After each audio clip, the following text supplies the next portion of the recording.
আশ্বস্ত এবং বিশ্বস্ত মানুষ যারা আলহাজ শফিকুর রহমান কিরণ উপস্থিত আছেন।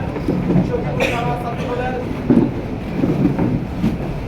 সাবেক কমিটির বিভিন্ন পর্যায়ের নেতৃত্ব উপস্থিত আছেন। শফিকুর থানার আওতাধীন 9 ইউনিয়নের শীর্ষস্থানীয় নেতৃবৃন্দ সকলেই প্রথমে আমার সালাম গ্রহণ করুন। আসসালামু আলাইকুম। দীর্ঘ অনেকদিন পরে হলেও আজকে আমরা এই সুন্দর পরিবেশে মুক্ত স্বাধীন বাংলাদেশে শফিকুর থানা ছাত্রদলের আওতাধীন সমস্ত নেতাকর্মীদেরকে নিয়ে একটি বর্ধিত সভা করতে পেরেছি। এই জন্য আমি প্রথমেই মহান রাব্বুল আলামিনের প্রতি কৃতজ্ঞতা প্রকাশ করছি। তার পাশাপাশি আমি যে মানুষটাকে ধন্যবাদ দিতে চাই সে হচ্ছে আমাদের আজকের অনুষ্ঠানের প্রধান অতিথি, যিনি আজকে বিকাল 3:30টার সময় ডিএমখালী ইউনিয়ন বিএনপিকে নিয়ে বর্ধিত সভা শুরু করেছিল। এখন বাজে রাত্রে 12টা। এই মানুষটা এই চেয়ারে বসেই দীর্ঘক্ষণ ধরে এই ধৈর্যের সাথে আমাদের বক্তব্য শুনেছে, আমাদেরকে সময় দিয়েছে। এর জন্য তাকে শফিকুর থানা ছাত্রদল এবং 9 ইউনিয়ন ছাত্রদলের নেতৃবৃন্দের পক্ষ থেকে আমরা গভীর কৃতজ্ঞতা জানাচ্ছি।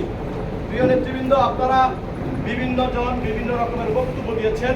আমরা থানার নেতৃবৃন্দ এবং আজকের অনুষ্ঠানের প্রধান অতিথি আমরা বিষয়টা খুব মনোযোগ সহকারে শুনেছি এবং তার পাশাপাশি কিছু উত্তর আপনাদেরকে দেওয়ার আমরা চেষ্টা করছি। আমি প্রথমে বিভিন্ন ইউনিয়নের নেতৃবৃন্দ যারা বলেছেন যে 5ই আগস্টের আগের বিএনপি এবং 5ই আগস্টের পরের বিএনপি, এই বক্তব্যটা প্রত্যেক ইউনিয়ন নেতৃবৃন্দ আপনারা দিয়েছেন। আমরা আপনাদেরকে একটা জিনিস আগেও আশ্বস্ত করেছি, এখনও করতে চাই।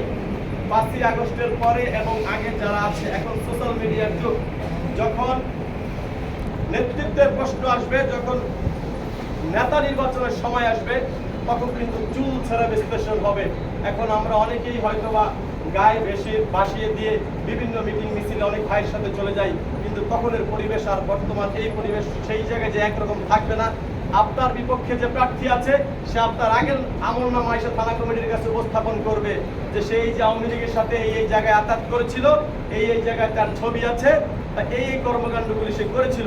তো এইতে যারা বিশ্বস্ত এবং ত্যাগী কর্মী আছেন, আপনাদেরকে আমি আবার আশ্বস্ত করতে চাই, মন খারাপ করার কিছু নাই।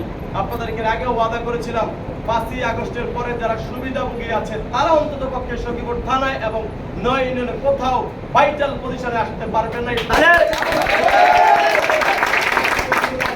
সাহেবের উপর আস্থা রাখেন।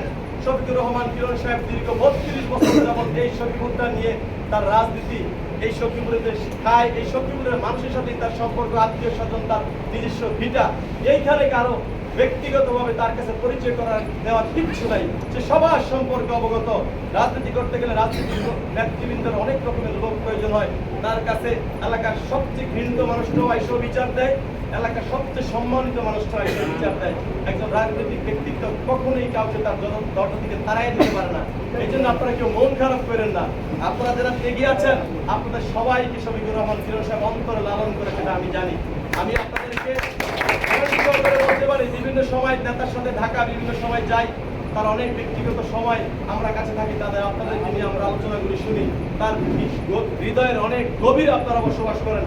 আল্লাহকে সাক্ষী রেখে বলি, ধৈর্য সহকারে জনাব শফিকুর রহমান কিরণ সাহেবকে আগামী নির্বাচনে শুধু মহান সংসদে পাঠানোর ব্যবস্থা করেন। ইনশাআল্লাহ আপনাদের উন্নয়ন এবং দলীয় নেতাকর্মী যারা বিগত সময়ে জেল খেটেছেন, বিভিন্ন মামলার শিকার হয়েছেন, বাড়িতে থাকতে পারেন নাই, অনেকে ব্যবসা প্রতিষ্ঠান হারিয়েছেন, আপনাদের সবার ঋণ তিনি শোধ করার জন্য মুখিয়ে আছেন।